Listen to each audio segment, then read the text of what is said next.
Welcome to the Only One Mic podcast called J-Rob. Brooklyn Dre, J-Rob is off tonight, but we are joined by our returning guest, Miss Rachel Citak, attorney at law. How you doing, Rachel? I'm doing good. How are you guys? Doing great. Doing well. We're happy to have you back. A lot went on, in the last space of time that we were all together. That's true. Last time you was on here, you were talking about the issues going on out in Ohio. And unfortunately, didn't turn out the way you thought it would. You want to follow up with the people here to let us know how it all turned out? Well, we had an election to see if Ohio was going to elevate the standards for passing constitutional amendments. And we didn't get the outcome that we would have hoped for. To raise those standards. But I was very encouraged by the incredible turnout that we had. Usually, I think the last Ohio special election that was held in August only had an 8% turnout. And this time we had a 38% turnout. So I felt like we definitely succeeded in making people care about their state founding document. In a way that I don't think that they had before. Certainly, they didn't care about at the same level at the very beginning of the campaign going into the election season. So I'm excited for November and hopeful for November that we can continue picking up on this momentum of people caring about what happens in their state and people caring about even when you look at just an understanding of civics and how laws and statutes and amendments work, I think they care a little bit more now. And I'm hoping to see them keep that same energy through November. All right. And I know you want to send a message out to one John Legend to stay out of your local politics. Is that correct? That is very correct. Here in Ohio, we don't need anyone coming in with their billions of dollars who lives in a mansion in a different state and wants to kind of capitalize on the fact that they grew up here. He's not a resident now, but he came here to try to tell Ohioans how to vote. And I know it took some big money and pulling some strings to get him here. And I don't appreciate him trying to California our Ohio. At all. All right. We got to pull it back. Absolutely. Because I saw when you was going off on Instagram, and I said, yes, this is our Rachel here going in. And I can understand that because this is your community, man. You don't want somebody coming in flossing their little money and SD products and all that stuff like that. You know what I mean? So when we was looking at Rachel, it's just like, the cute, nice person, I said, but when I watched that video, it looks like she want to put hands and feet on John Legend. Oh yeah. Don't let the smooth taste fool you, folks. Are you this vicious in the courtroom as well? I'm meant to ask you that. Usually how it goes is I come in, the bailiff's like, call me kiddo, and they don't think anything of it. And, I just don't even care because it's like, whatever, let them think it's not going to be that difficult of a fight and then just underestimate me. That's fine. That's what it is. I hear you, man. Hey, listen, the Gremlins was cute too. You know what I mean? Until they did what they did. So put that water on them, yeah. So it's time to get busy. So yeah, you accept that with open arms. All right, so while you were away fighting a good fight, there was another good fight being fought in the state of Alabama. Yes, there was. Yes. So we discussed this on a previous show, all right, about the hat toss, about young Mr. Aaron Rudolph, I believe it is. You know what I mean? Yeah, we called him an Apollo legend. Yes, First man ever swam to a fight. Swim to a fight. And so, the hat toss, got the brother with the chair, the lady that was commentating. It's so much that we discussed in that other episode, but we did not have you. Okay. So now we want to get your opinion on what you saw with the brawl in Alabama. Well, I think first, when it was first playing, And a lot of these websites have this message that says, there may be disturbing images, viewer discretion advised. Mm-hmm. I'm expecting the worst. And especially the moment that it appears that the situation is escalating. Right. As it begins to turn, the one hope, even as I saw him outnumbered, was the hat toss. When I saw the hat toss, I thought, well, if they're taking him down, it's going to be with a fight. Yeah. Like, he's not going down without a fight. But I was just holding my breath the whole time because he was outnumbered and because it was such a vicious attack. A lot of people probably drink on the riverboat, so I'm wondering to what degree that the attack on this employee was driven by alcohol too. Mm-hmm. Not everyone's a goofy drunk or a sloppy drunk. We got a lot of angry drunks out here, and that's kind of what they looked like. And arrogant ones too. Arrogant drunks. Yeah. And when I think that it was, but then when it changed and the numbers began changing, mm-hmm. that's when I could breathe again. Mm-hmm. And I think that it's such a strong message. Like, yes, in this video, it was divided by race, but I think it's such a strong message to all of us. This is what happens when you see something wrong happening and you come together mm-hmm. in a number of good people to come against what is wrong. That is what can happen. Is people who are attacking, they will back off because you've stood together as people who want to see the better outcome. You've stood together in solidarity, 100%. Yeah, and it shouldn't stop there. I mean, we got to turn that cannon on our own community sometime too. Like we see these young people harassing elders and, men beating up women and mistreatment of kids and all type of stuff like that. You gotta be there for that. Absolutely. One of the most difficult hurdles to overcome when we do see change trying to happen in the neighborhood is that a lot of times members of a neighborhood do not want to be a prosecuting witness. They do not want to take the stand. They don't want to stand up for these things because they're afraid that the gang members or the criminals will turn on them in coming after them for standing up for that. And so it's kind of like if you guys saw the movie Daddy's Little Girls, where at the end, it's like you can't come against all of us. If the whole neighborhood stands against this criminal that's making our lives a living hell, then we can have a chance. But that's another reason why I am pro Second Amendment, is because we have individuals who are living in communities that are ridden with crime. They have no way to protect themselves. That may be 6, 10, 15 minutes before the police can get to their area. You can't depend on the state to carry out the things that we can be doing as a community ourselves. We can't depend on the state to protect ourselves when it comes to our family being in the way of danger. Right. And I love to see, that community stepping up in a situation where they saw that this worker was just getting attacked and overrun. We saw the smile on your face when the cavalry came in. You know what I mean? So yes, absolutely. The cavalry came in really nice, man. That's a good thing. I'm the lady on the boat. Get him, young blood. Get in there, young blood. Let me tell you something. That young blood's mutant power just kicked in. You seen the way that he swam. Jumped up one shoe now. Yeah. One shoe.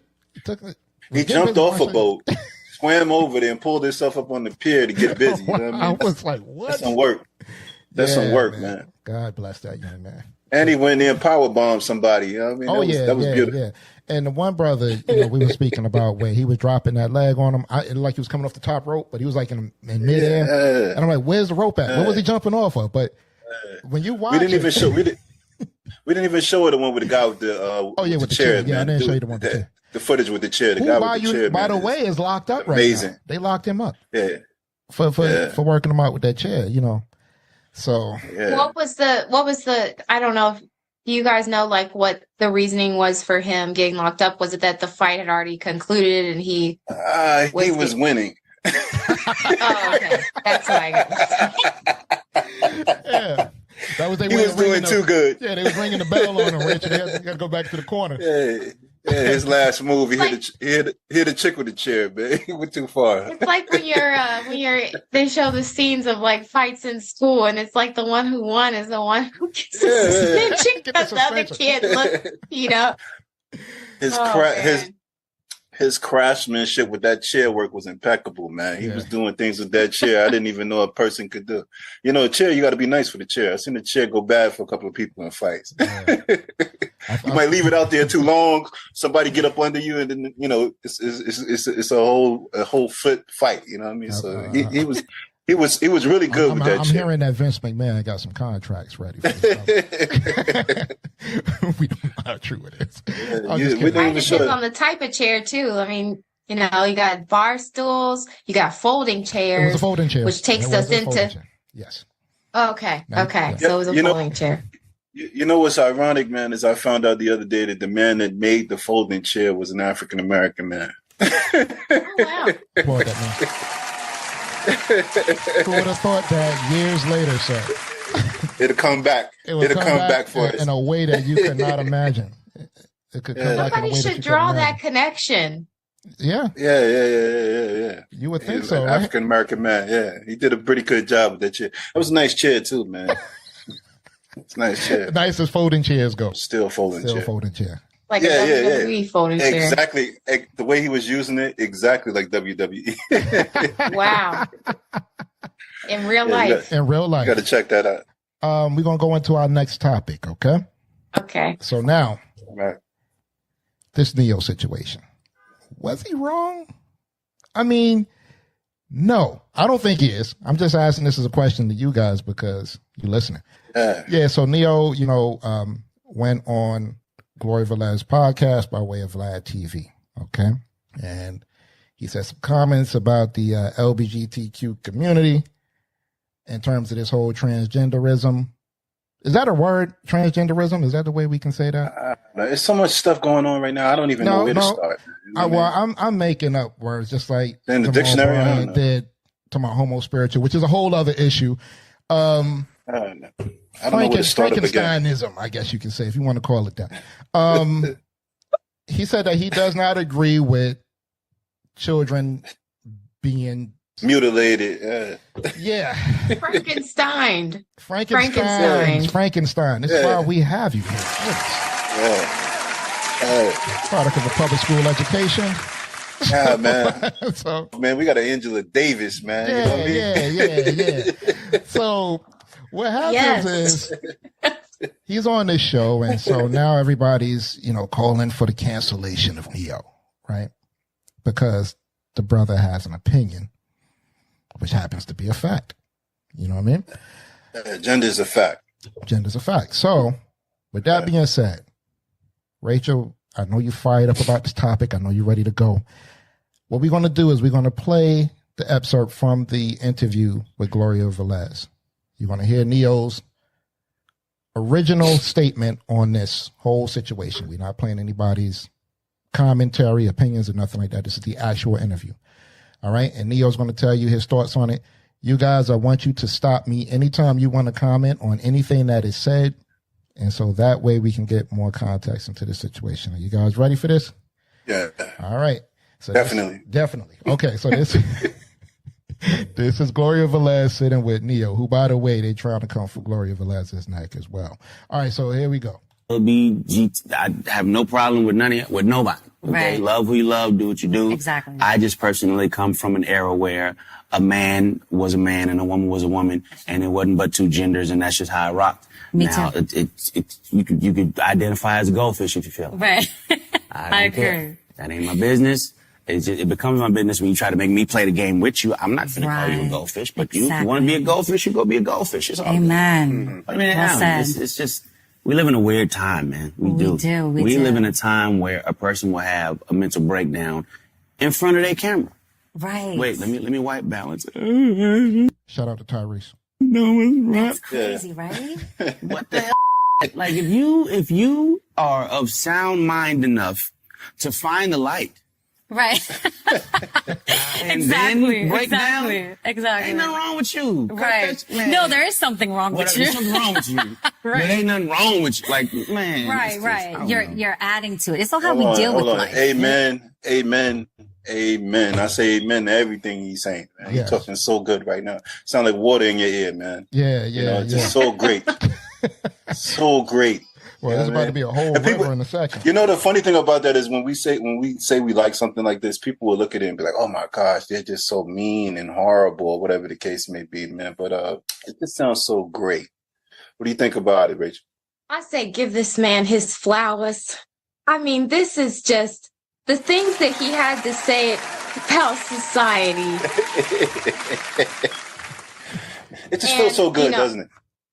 It just to hear perspective from someone that really has nothing to gain, everything to lose by what he's saying, and he still says it because it's just so true that you just can't deny it. I mean, he's talking about how we need to think about, and maybe he goes on to continue saying this, but it's at one point, are we going to play the rest of the clip? If not, I'll comment on yes, it. we are. We are. Okay. Do you, I didn't want to jump the gun on what he said. No, if no. we were going to let him say it, because he says it he says best a lot. about He says parenting. a lot in here, and he says a lot after this interview as well. So we're going to jump into all of that. So Yeah, go ahead. you want me? You good, Rach? You want me to keep going, or what's up? Yeah, let it play out. All right, I'll let it play out. Okay. Yeah. Okay. You know, and a lot of people want pity, self-pity.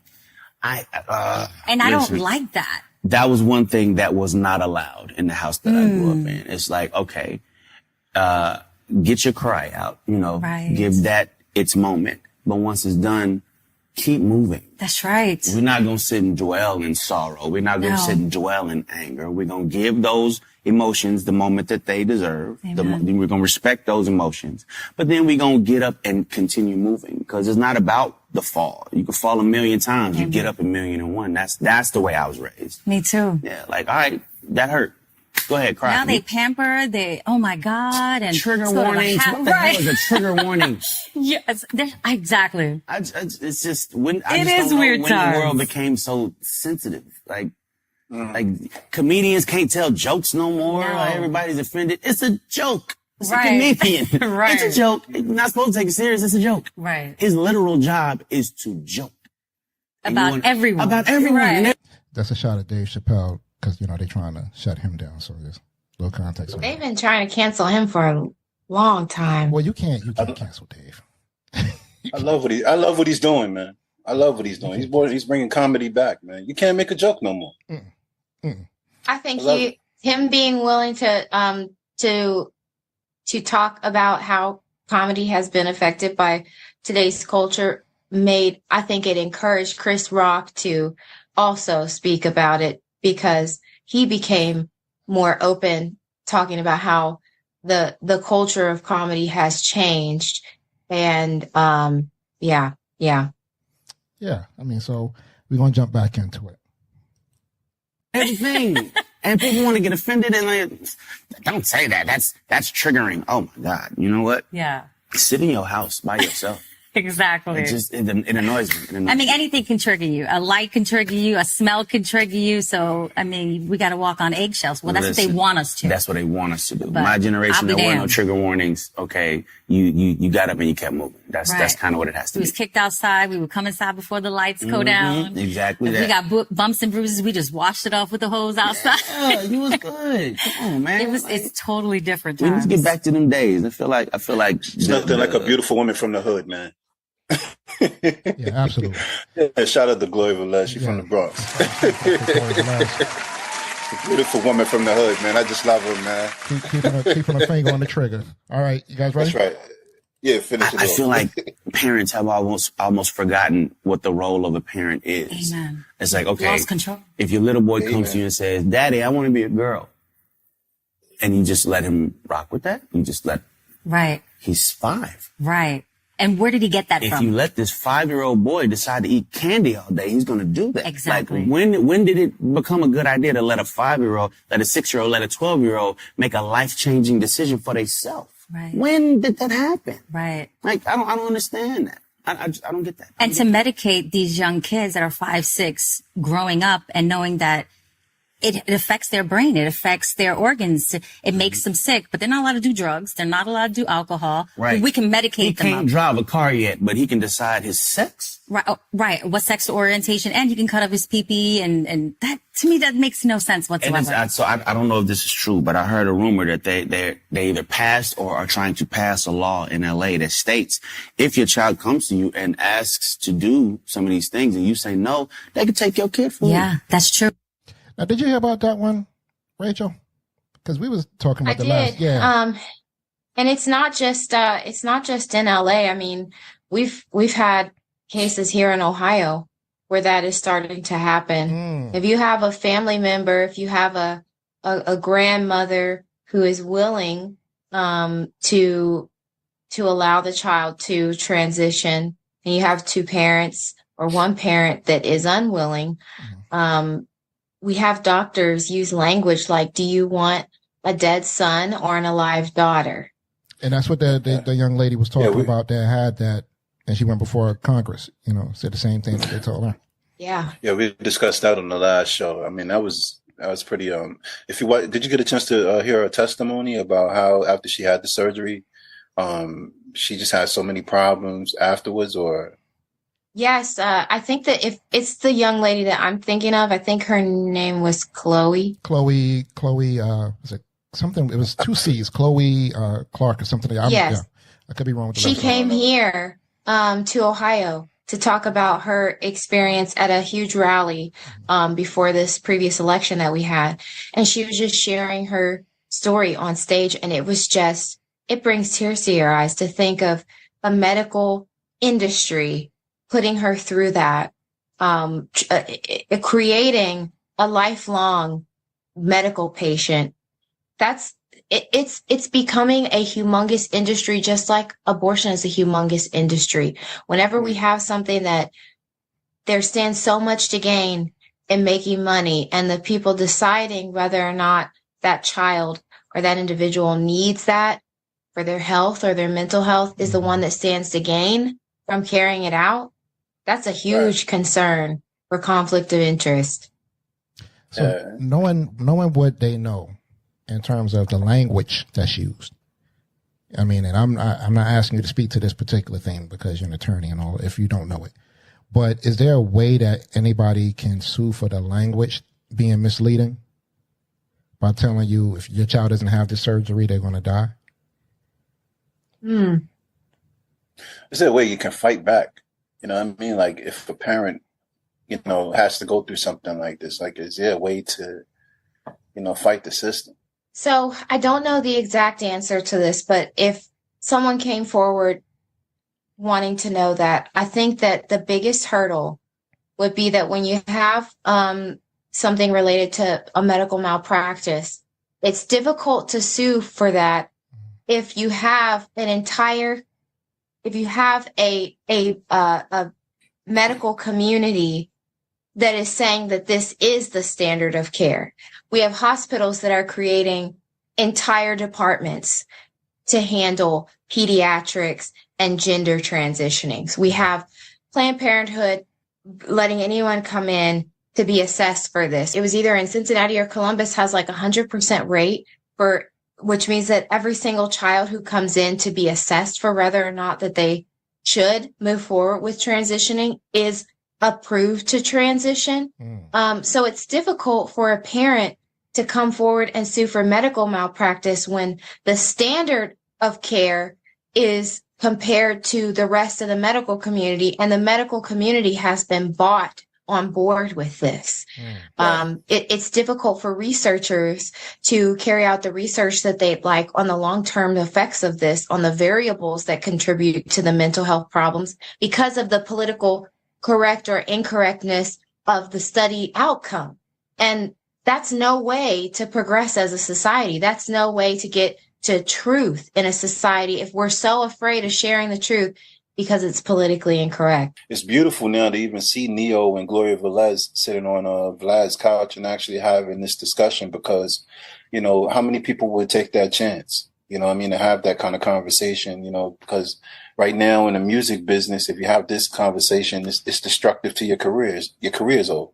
Yeah, and he's actually going to touch on that in the after effect when they said that he apologized, which I believe he did, but then he retracted the apology. So that's a whole other thing. But I'm going to get into that after we finish this clip here. So let's go ahead and finish this off and get your opinions on this. Just passed in California. That makes no sense. They want us to have no control over our children. I don't get it. In schools, I don't get it. Hospitals, libraries. Yeah. They just want to manipulate. You got to understand when they're so young and they're already, that's impressionable. That's right. Mm-hmm. And from them, they're going to believe what you say. I mean, we say Santa Claus is real, you know, the Easter Bunny. Believe it. Like, right, exactly. Like they know what they're doing. Remember who you're dealing with. Like, I can't take credit for it, but I heard somebody say one time, he was like, all right, if your son comes to you and says, Daddy, I want to be a girl. Ask your son, what is a girl? That's a good one. What is he going to do? He's going to say, well, he might want to play with dolls. All right. You want to play with dolls. Fine. Play with dolls. Right. But you're a boy. Right. Playing with dolls. That's I right. want to wear pink. All right, cool. Wear pink, but you're a boy. That's right. Wearing pink. I was a town boy. I still love boy sneakers and I love my baseball cap. Doesn't mean I want to be a man. Right. I just like style preference is one thing. Right. Gender selection is but a I like whole playing other sports thing. too. Doesn't mean that I should become a boy. Not at all. Yeah. Not at all. Now, with that being said, we have you on the show, Rachel. Now, I'm pretty sure you've heard too that the new argument is that females are now gatekeeping menstrual cycles and babies and everything in between, everything that makes you a woman. The transgender community is now saying that you guys are gatekeeping what should be theirs as well, what they should have claim to as well. Is that the most ridiculous thing you've ever heard? You should let them have it, Rachel. Let them have it. Let them keep it. We're give them one. We're gatekeeping menstrual cycles and pregnancy. Wow. Yeah. Well, the funny thing is when someone takes the position that menstrual cycles and birth are two things that only women can do, they get labeled with this term called turf. As in they are, like you said, gatekeeping this turf of womanhood. Wow. That they want to keep from others, as if it's some limited resource that we're trying to desperately hold on to. Mm-hmm. The reality is that women are the only individuals who will go through a menstrual cycle and go through birth and suffer the effects on their bodies of losing calcium and everything else that goes with being a woman and being a mother, sacrifice that for their child, and then be at a disadvantage for sports, be at a disadvantage of strength. That's why it's so important that we have our own space to compete. That's why it's so important that we be supported and protected and encouraged if we desire to have children, and we need that support in the workplace. We need that support at home. And unfortunately, there are often individuals who, I think that we have a lot of activist parents, unfortunately, which Neo will get into, is that, children aren't here to do a job for someone else. They're not here to be something that you can elevate or make your soapbox. They are here to live, to learn, to be raised, to understand how to love.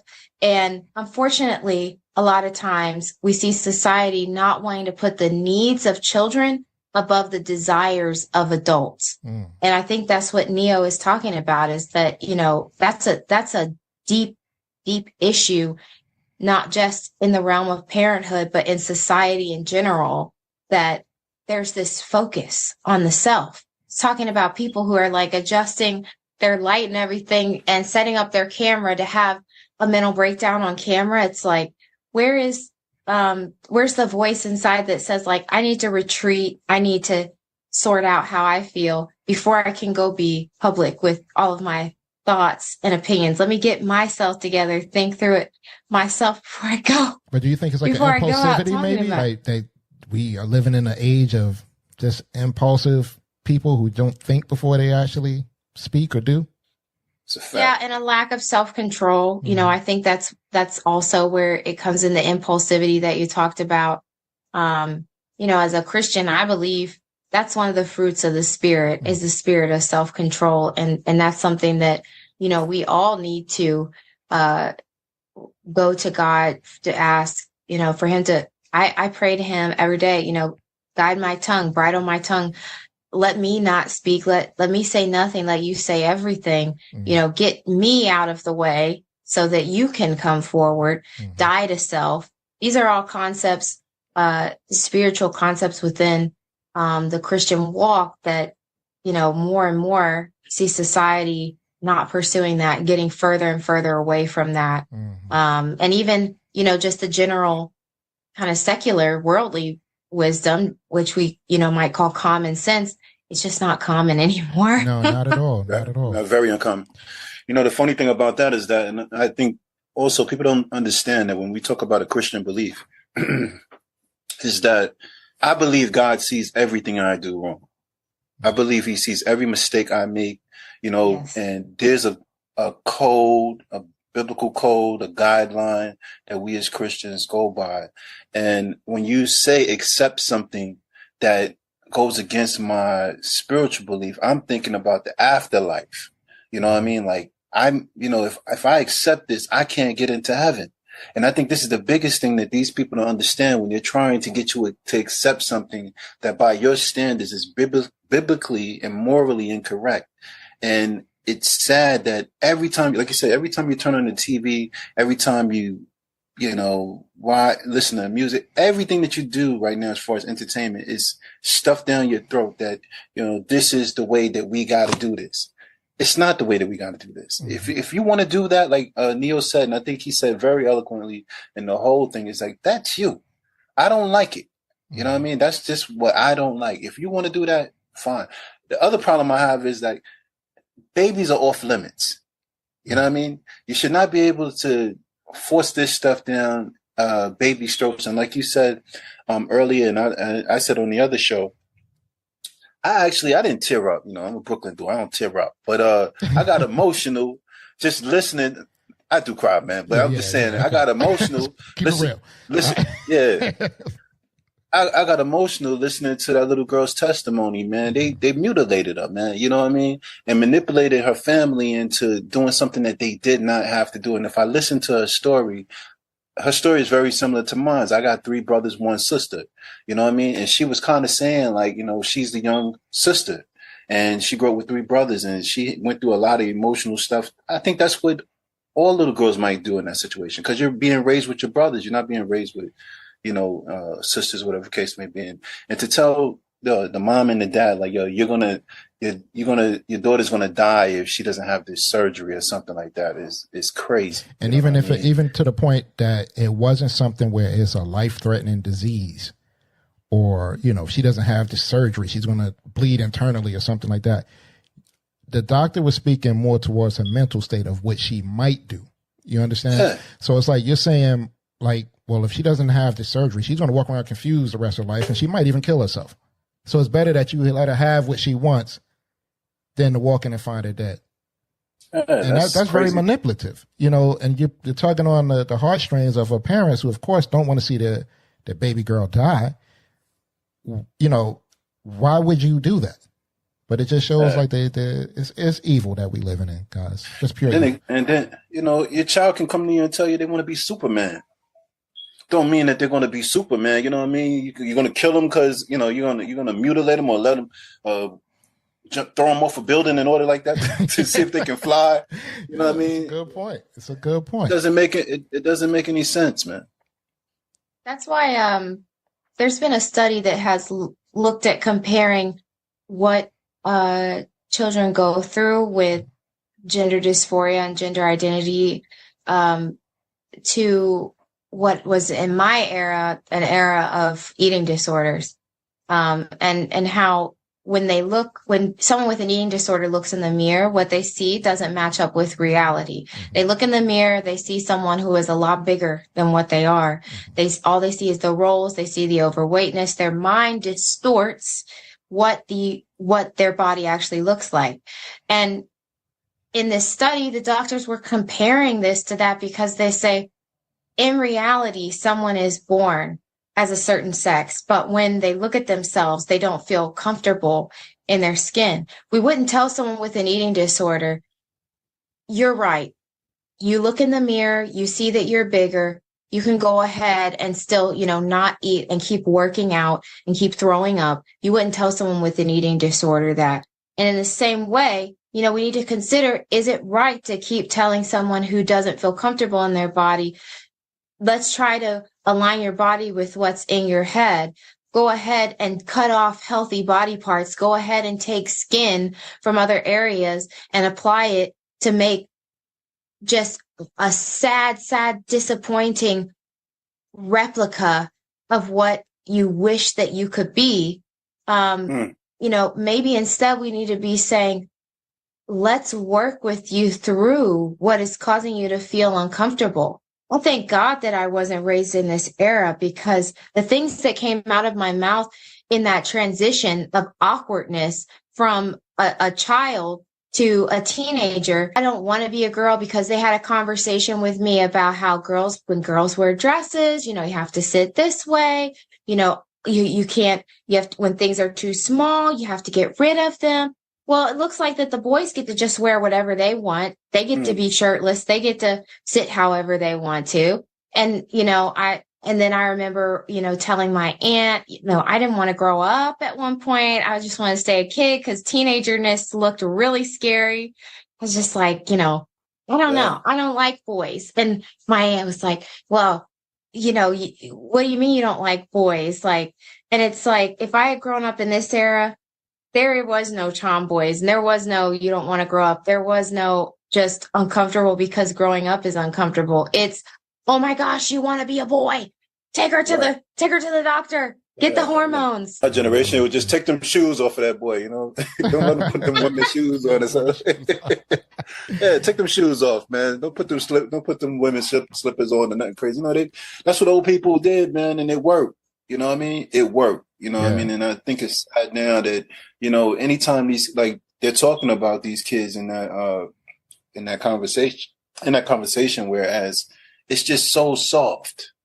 Everything these kids tell you got to go along with now. Mm-hmm. Man, it's ridiculous. We're letting 5-year-olds and children dictate to us how, they should be raised. It doesn't even make any sense. Who they say legally don't have the mental capacity to make these decisions. Well into your teens, like 18, you still don't have the mental capacity to make decisions. I don't get it. I don't. My son is 22. My son is 22 years old. When he comes to me, I still think he's nuts. You know what I mean? He got a college degree and everything like that. Nothing he says to me or my daughter says to me makes sense. I'm sitting there, I listen to him. I try to work with him and whatever like that. But they're crazy. We were crazy. You know what I mean? The older you get, when you were 20, you said some things and you thought you was an adult. And then when you got 25, you look back on yourself, man, I was a kid. The older you get, even as you get to 50, you look back and you're like, man, when I was 35, I was a nut. You know what I mean? So, it's crazy, man. And then you let 5-year-olds make decisions. That's crazy. Shout out to Neil, man. That was the best thing I heard in a long time. Yeah, definitely. I applaud that. And Rachel, don't be offended by his 20-year-old, 22-year-old comment. I know that was like yesterday for you. So, what do your kids think of this show? Yeah. Oh, we raised them right. You know what I mean? So no, they like it's no different than what we already tell them in the living room. You know what I mean? So sometimes, like anybody else, they have their own opinion and whatever the case may be. But for the most part, they've been raised. They got. I think it's the same thing I always say about us is that when we were raised, we listened to our parents, but we didn't always put everything that they told us to do, together when they told us to do it. But later on in life, it's like, okay, they were right. Sense, yeah. They were right. It made sense, you know what I mean? And I think they are the same type. They're going to make their mistakes and everything like that. But for the most part, I could say for my own children, the problems that I have or have had with my children, I would think most people would pray for. You know, so I didn't have no major issues or anything like that. And I think my brother can say the same thing too. Yeah, definitely. And now they got the archives because we got the show now. So when we long gone, you can pass this on to the you can pass it on to these kids, man. So it's probably going to used to say. It's going to be like it's going to be like alien work when they get it, but you know, they'll get it. You know, the funny thing about the backlash Neo got, man. The biggest backlash he's getting off of this is that people are upset about the fact he says when your son would come to you and say that he wants to be a girl, you don't correct them or anything like that. That's the biggest backlash that he's getting off. And apparently the LGBTQ community don't want to be compared to fish either. Because he said that if you want to be a fish, you get offended by that. So, well, you can compare us to a fish. Yeah. I don't see how they can get mad about that because there's a lot of people tagging on to the back of this whole alphabet thing, and they got some weird. They got their own sexual thing that they want to do. And it's like just as weird. LGBTQIA plus. There are individuals who do identify as animals. If they're getting upset about him saying that in passing, when that's actually in the eyes of that community, a legitimate way to identify is as a furry. I mean, we got a middle school like right up our street that had the janitor having to take care of litter boxes because the kids identify as furries. Oh my God. Is that for real? Because I've heard people say that. No, the furry thing is for real. The furry thing is for real, but about the kids pooping in the litter boxes and stuff, that really happens? That was it. That was here. Yeah. Wow. Okay. Wow. That's deep, man. I thought it was just a bunch of older people running around with some sexual weirdo garbage. I know about that, but it was saying like the kids were actually using litter boxes. I heard somebody had told me that, and I'm like, oh, get out of here, man. That's sad, man. But yeah, for real, wow. What man paid $20,000 to be a dog? So I mean, this is the world that we live in. so moving on with this, y'all. It's sad. Neo then after this interview got the backlash like we talked about, and they were saying that he issued an apology. Now, according to what he said he didn't apologize. You know, that's the publicist and everybody talking allegedly.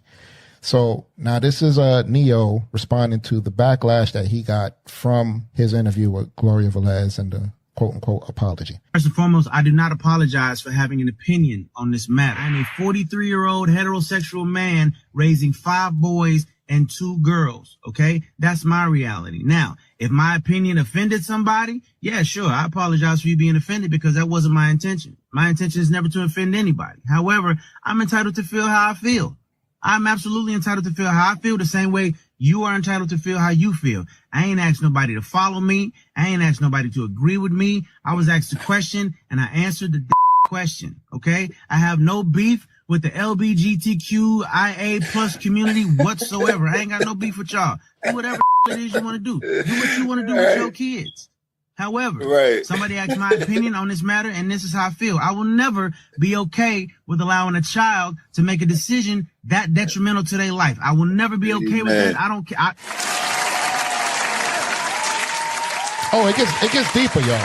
It gets deeper. There's a second part to this rant here. I love that anger in his voice, man. He's tired of answering stupid questions, probably, man. That's beautiful. Yeah, man. Yeah, and I mean, and I love that he pointed out, like, there's a difference between what adults decide to do with their money and their bodies. Mm-hmm. And there's a difference between that and imposing that on children and expecting parents to have to comply with that ideology. Right. I mean, no one should be able to tell you that you have to subject your child to life-changing surgeries. And like, if your listeners aren't aware, some of the things that your child gives up when they decide to undergo hormone therapy, transitioning, and or surgery are things that Chloe and other people who have detransitioned say that they don't have the consent to give up their reproductive rights in the future. We're so concerned about reproductive rights as a society. How about what we're saying that children can give up in the future? These children may grow up. They may not be able to experience an orgasm. They may not be able to reproduce. They may have fertility issues. They may never be able to experience sexual pleasure. What 12-year-old should be able to make that decision? They have no capacity to understand that and to understand what they're giving up. But we have a society that says that you're not a good parent, you're not a worthy parent, you shouldn't have custody if you don't allow them to make that decision. We've got to do better. Yeah, and you're ruining generations. Just based on what you said right there.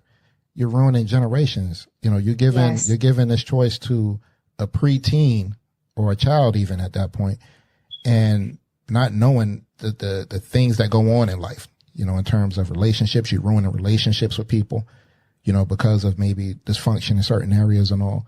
And it's just a lot. It's just, they don't think about these things, you know, even as parents. It's like, you just X'd out a whole generation of your family just by making this choice. It's just crazy. You know what I mean? It's sad. Absolutely. Yeah. It's sad. So Neo also goes on to say, in regards to the so-called apology, that he's ready to put it all on the line.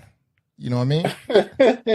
And I love it, man. You got to respect it. So this is Neo continuing his quote-unquote rant on the answers he gave Gloria Velez.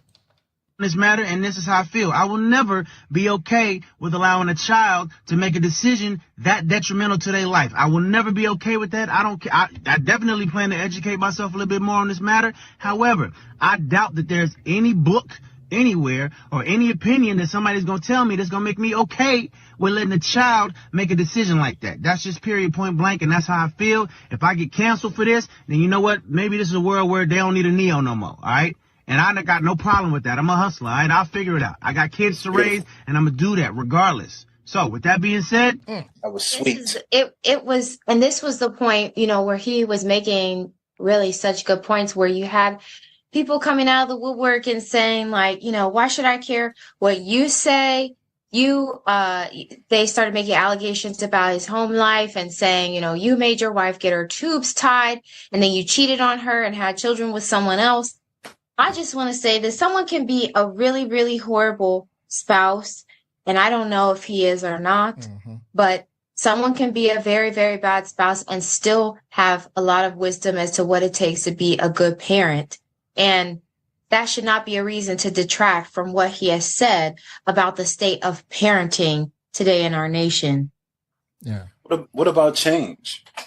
He's allowed to change. You know what I mean? He's allowed to be a better human being. Maybe, you know, in the beginning, he was a horrible person. Maybe he's a different person now. You know, he can change. You can, according to the LGBTQ, whatever, you know, they're allowed to change. They're allowed to you know change, what I mean? They're allowed to be whoever they want to be. You know what I mean?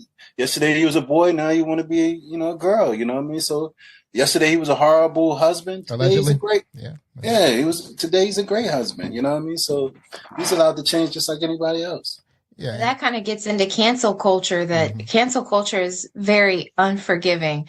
And when we talk about, you know, people getting canceled for what they've said or done, it's like, I'm not talking from a legal perspective or a First Amendment perspective, but more of a cultural perspective, that there is a lack of forgiveness in that, you know, it's fine if we want to move on from a company or a person to spend our dollars somewhere where someone supports our values.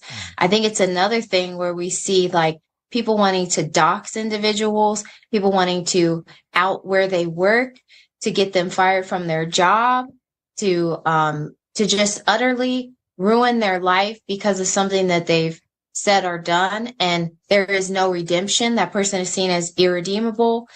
None of that aligns with how my faith guides how I regard other people. And I think that's where the cancel culture has just been so chilling to speech, been so chilling to civil discourse. It's a real problem. And I hope that, you know, he isn't discouraged from saying what needs to be said on behalf of the children that are living amongst this this huge problem. I hope he isn't discouraged from that at the thought of being canceled. I actually hope he's not the only one. I want to see more videos come out, not just Yes. from him, from anybody, because Absolutely. the problem is this, and we talked about this the last time he was on the show, Rachel, is that weaponization of the word love. Now, again, to hit to the point that you just said, our belief system will make it so where it's like, we're not telling the homosexual you can't eat. Cancel culture is telling this man he probably can't, you know what I mean, for having an opinion. You're not telling them that, you can't open up a business. You can't do whatever it is you're going to do, in terms of supporting yourself, maintaining your life. We're talking about deeds and lifestyles and things that are being forced upon people who don't agree with your deeds and your lifestyle. Like he has his opinion to not agree with it. Then you have a lot of people who come on, like this Jason Lee cat, who comes on and aggressively states, this man's personal business and all of this because he doesn't agree with the lifestyle that's being pushed on children. Right. So and he's somewhat using extortion tactics, like saying, right. Like, I was just about to go there with that. If you don't shut up, I'm going to go ahead and expose your life and all this other stuff like that, man. Yeah. And I'm like, that's crazy, man. Just because he doesn't agree with your, ideology. Now you're talking about exposing whether or not he been with another woman and all this other stuff like that. This has nothing to do with that. The man just said, this is my house. This is what I do. This is my lifestyle. He didn't say he was a perfect human being. He didn't say he was going to walk right into heaven tomorrow. He just said, these are these moral codes that I go by, and that's it. Right. You know what I mean? If you want to do what you want to do in your house, he made it perfectly clear to say, if you want to do what you want to do in your house, you do that. But I'm going to do this. Right. And we talked about this prior to the show starting, is that in that particular interview, he said, this is what I was raised to believe. Okay. Yeah. Whether, I don't know where he at with his spiritual walk, but he's saying this is the principles that he was raised on, basically. This is what he believes. Now, he can believe what he believes in terms of that. Just like you expecting us to believe that a dog is a cat. You understand? So it's like, why is he, having rocks thrown at him for what he believes? Because we don't want to believe what you're believing. That's his opinion. And let's say Neo doesn't even have, a Christian background or a religious faith. Maybe he just was raised by a grandmother who taught him this, whatever case may be. And people don't ever take in consideration this. Like, we come from the hood, forget about, I'm not, push religion to the side for a second. We come from the hood. There's certain things that we will say in this conversation or on this YouTube. We're like, yo, we ain't saying that because we know in the hood, we're going to be responsible for the words that we say. We know that our grandmother is watching this. Our family is watching this. These are things that we don't agree with in our community, in the community I was raised in. So, that might be just something that Neo is going through. Like, listen, I can't say this because my grandmother told me not to go along with this. Or my grandfather, this is the way we were raised. This is our family. So, it's sad that, you got to try to extort a guy just because he wants to tell you about what, how he was raised, his personal belief. Yeah. So, and I know you guys mentioned that, this guy who was coming out against Neo was a member of the LGBTQIA plus community. But I think it's important for your audience to know that that is not representative of the whole of like everyone who is gay or lesbian. There are many who are part of an organization called Gays Against Groomers who have come out against this effort to take away childhood from these children when they aren't of the age to really consent and understand what's happening. If you have any friends who are of the old school gay and lesbian era, they are not down with this at all. Right. They do not support children being subjected to this. They understand that there is really, a lot of variation in how, someone may be a tomboy or someone may, appear more feminine or more masculine or may have different interests or hobbies. That doesn't mean they want to be a different gender. It means just let people have the hobbies and interests and passions and mannerisms they want to have. Like, right. That's it. Completely crazy. So that's it. And then you have some gay people who may have been raised in a Christian family, right? And their thought process is they believe that homosexuality is wrong. They just don't, they just haven't, decided to come over to the life of living a life as a Christian. You know what I mean? They desire that, but they just haven't stepped over. No more than, when we might have been in the world, we were fornicators and different things or whatever case may be, but we had in our mind the thing that our parents taught us about, the Christian faith or, whatever you believe in. And you saying, well, I wasn't ready yet, but when I get ready, this is where I'm going. You know what I mean? So there's a lot of homosexual people who don't even believe in a lot of this stuff. They just know that this is something that I like to do as of right now. You know what I mean? And later my desire is to, go and live a righteous life, sometime later on, Yeah. I love how you pointed out that, like, for the Christian worldview, it's not just that this is a sin. It's that it's a sin like anything else. I mean, it's like when I go out and about, I don't really want to see PDA from really anyone. I don't care if they're gay or straight, right. Just think it's gross, yes.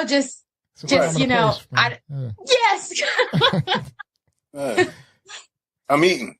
Exactly. It's a health hazard. Right. That's funny.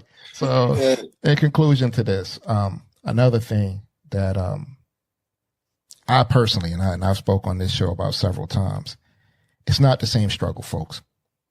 It's not the same struggle. Yeah, it's not the black struggle, man. It's not the black struggle. And in this particular rant that Jason Lee did against Neo and TK Kirkland and Gloria Velez in regards to this interview, he said something. I'm not playing his interview because it's too much to get into, but he said a key point here, basically saying like, we as their community stood up for us.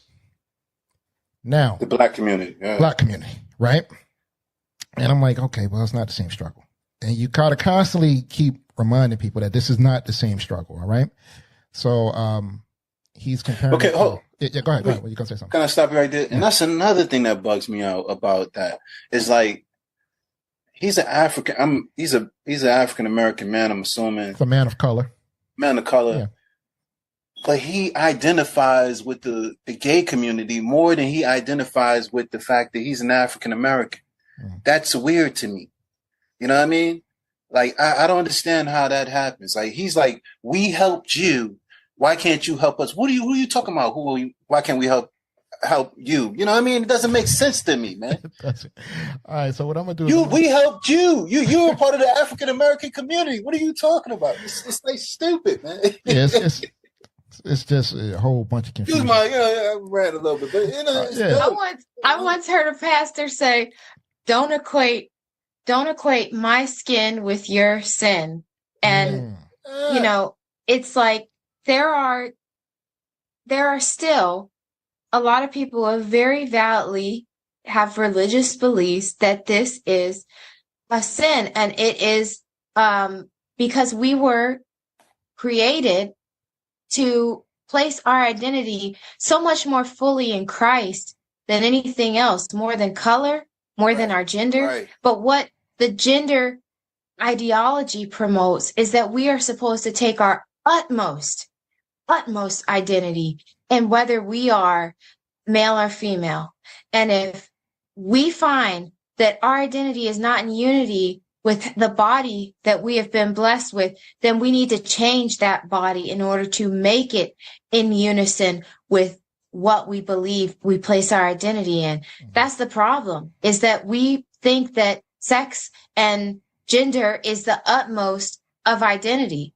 It's just not. Seeking after that as the utmost of identity will ultimately leave anyone feeling empty. Right. Yeah. And we're taught to put, as Christians, we're taught to put God first.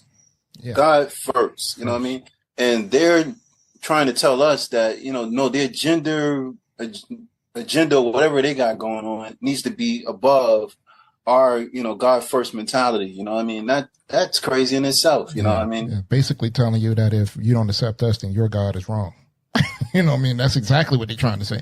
And you might want to reconsider that. And that's stupid. That's stupid. You know what I mean?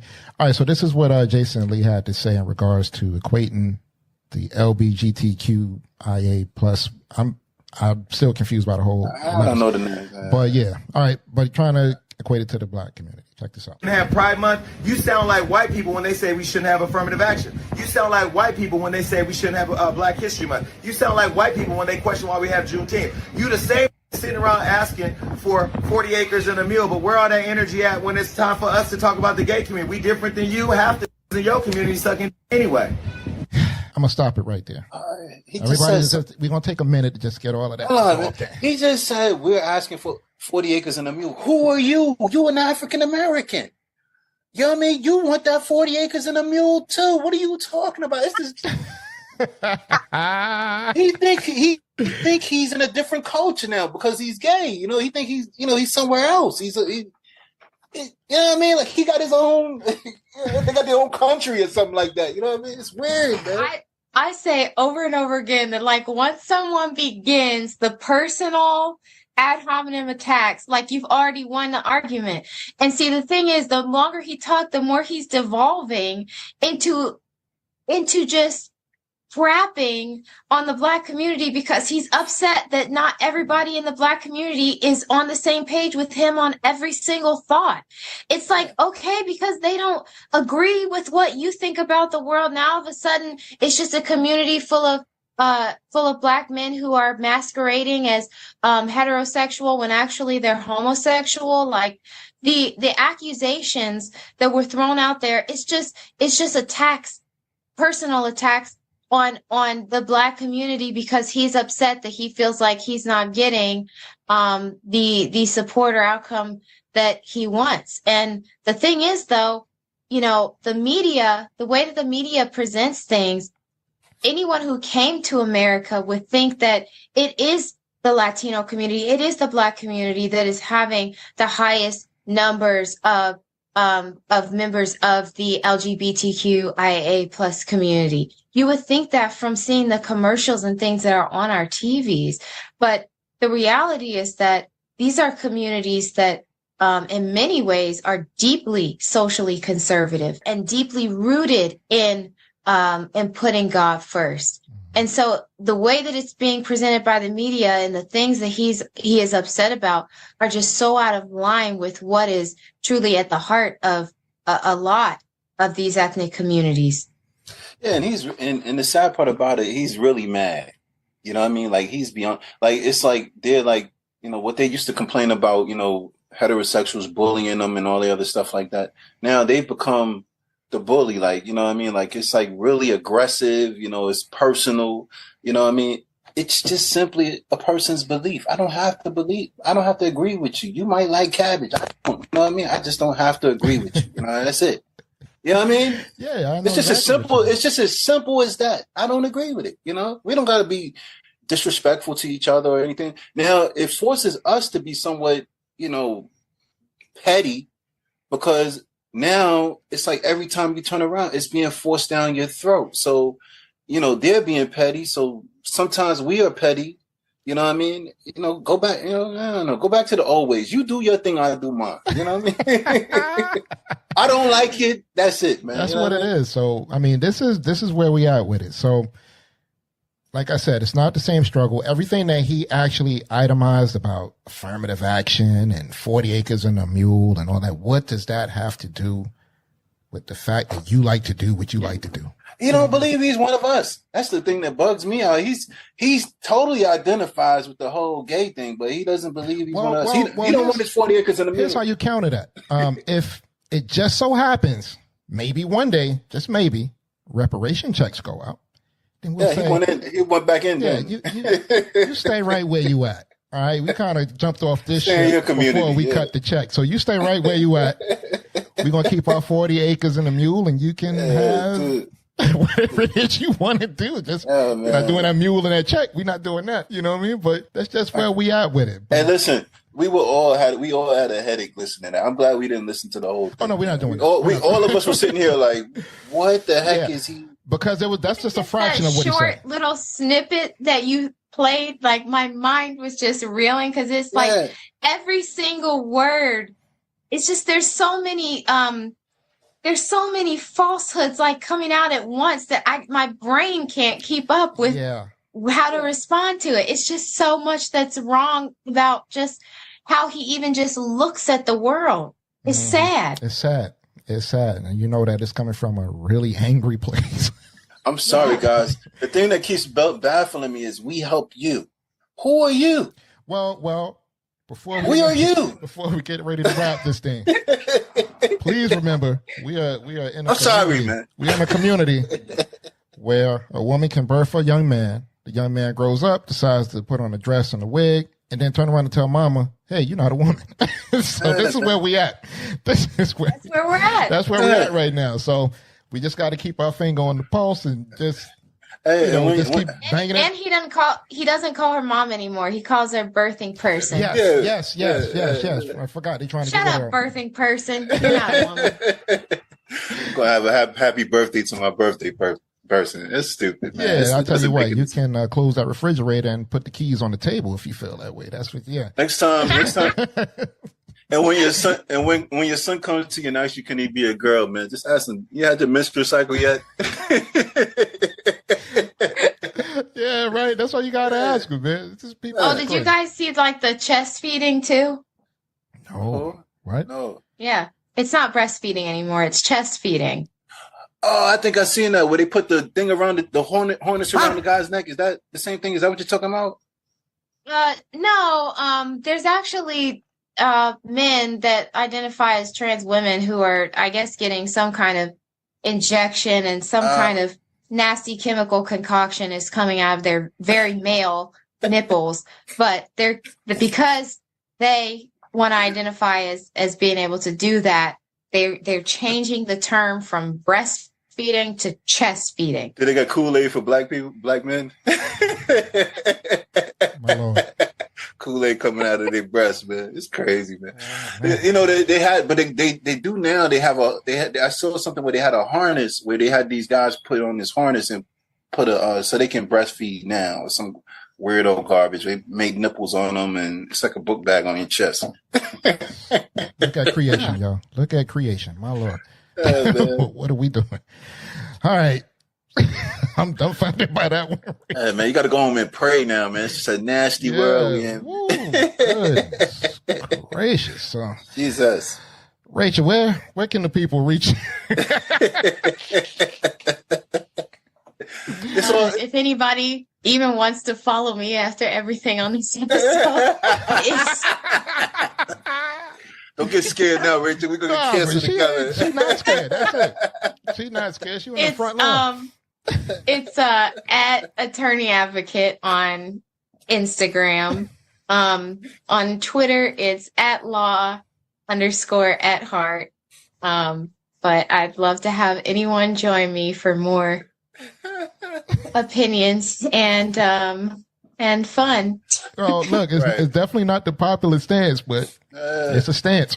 You know what I mean? So we gotta accept it. Look, if we don't keep continuing this fight for real, if we don't keep, then we're gonna have the Jason Lees out there that's going to tell everybody that they're wrong, and everybody will fold in.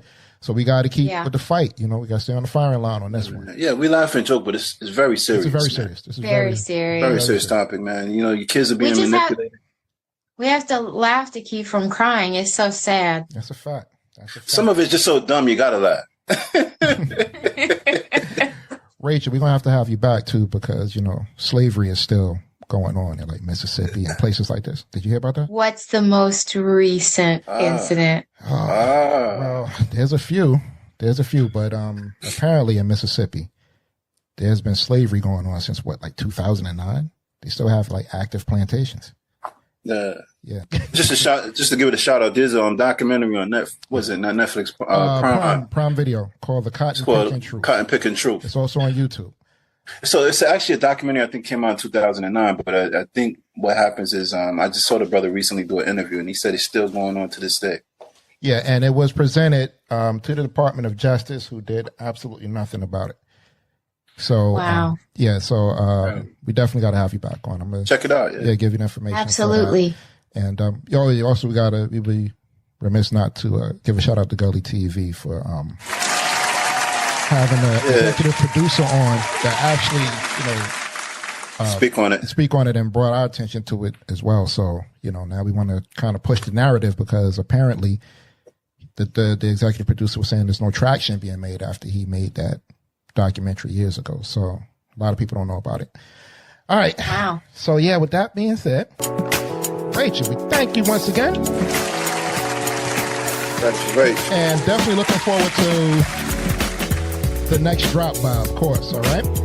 All right. So the Only One Mic podcast is available on all major platforms that you stream your podcasts on. Also check out our Only One Mic podcast YouTube channel to catch up on the past and current episodes.